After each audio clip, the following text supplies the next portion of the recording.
on arrive bientôt aux 1000 abonnés et je suis trop contente, vous pouvez pas savoir. Ça fait un petit moment maintenant que j'ai ma chaîne et je dois dire que ce cap des 1000 abonnés, je le voyais venir mais de très loin. Donc voilà, je voulais d'ores et déjà vous remercier pour ça. Si vous aimez mon contenu, surtout n'hésitez pas à me soutenir en commentant, en likant, en partageant. Vraiment, ça aide beaucoup à la visibilité de la chaîne. Donc voilà, merci encore 1000 fois et je vous laisse avec la vidéo.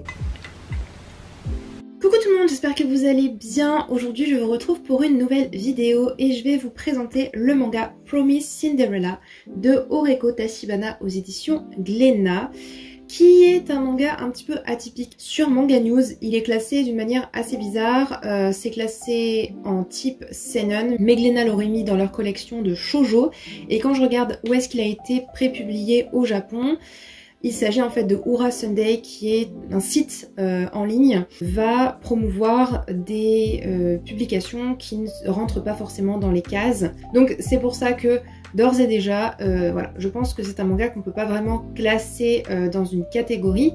C'est pour ça que je vais avoir un petit peu du mal à vraiment le mettre dans une case, mais je dirais qu'il est pas du tout dans la case shoujo. Je dirais soit plutôt que c'est un josei, soit plutôt un seinen. De quoi on va parler? C'est l'histoire d'une jeune femme qui s'appelle Ayame, femme au foyer, qui va se faire méchamment jeter par son mari avec lequel elle est depuis 1 an. Le souci c'est qu'il lui annonce qu'il souhaite le divorce puisqu'il est amoureux d'une autre femme. Elle ne peut pas faire grand chose à part accepter sa sentence et elle va se retrouver à la rue. Elle va faire la rencontre d'Issei, un lycéen très riche qui va s'amuser avec elle et qui va notamment lui proposer en échange d'un toit de faire 1001 choses pour son plus grand plaisir.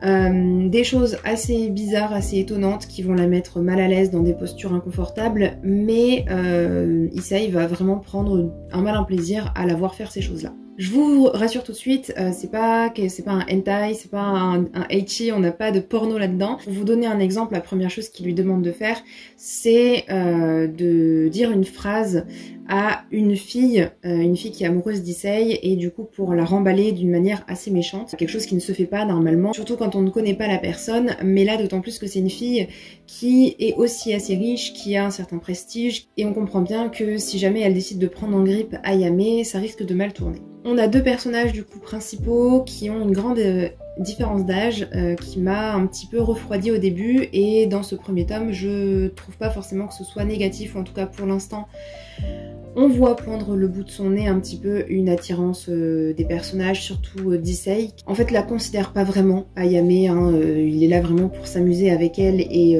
comme si c'était une marionnette, mais d'ores et déjà on voit que il est possible qu'il y ait de l'amour dans l'air dans les futurs tomes. Je sais plus ce que je disais, mais du coup Issei c'est un personnage qui joue beaucoup de son statut, du fait qu'il est riche et donc qu'il peut avoir tout ce qu'il veut. Ayame elle est obligée de suivre tout ce qu'il lui dit, mais d'un autre côté c'est pas une fille qui va non plus se laisser marcher dessus et qui va accepter tout sans broncher, parce que c'est une fille qui malgré tout ne se laisse pas faire, qui n'hésite pas à recourir à la force physique, elle fout des tartes à droite à gauche, elle balance des coups de poing, bref c'est une fille qui n'a pas peur, et c'est vraiment le type d'héroïne que j'aime beaucoup. En termes de dessin, je trouve qu'ils sont très sympas, j'aime beaucoup. C'est des dessins qui me font un petit peu penser au shoujo Wolf Girl and Black Prince, donc notamment le personnage masculin principal qui a vraiment cette même dégaine, cette même coupe de cheveux. Voilà par exemple ce que je disais tout à l'heure quand elle lui fout la tête dans le gâteau sans ménagement. Donc voilà, à la fois elle va accepter le marché, mais en même temps elle n'hésite pas à remettre à sa place Issei, et c'est plutôt très cool du coup. Je m'attendais à rien et j'ai été agréablement surprise, donc j'ai passé un très bon moment avec ce premier tome. Je continuerai la série, à voir comment ça va se dérouler et si on va pas tomber dans quelque chose d'un peu redondant.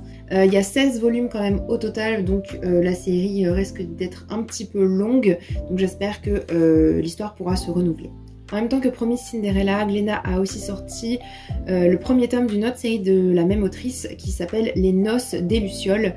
Je ne sais pas ce que vaut ce manga, peut-être que je le tenterai aussi si celui-ci me plaît bien.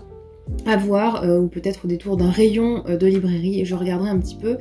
Voilà, c'est tout pour ma vidéo, j'espère qu'elle vous aura plu. Si vous avez lu ce manga, n'hésitez pas à me dire en commentaire ce que vous en avez pensé. Merci d'avoir regardé jusqu'au bout cette vidéo. Si vous avez aimé, n'hésitez pas à liker, à partager, tout ça, ça me fait extrêmement plaisir.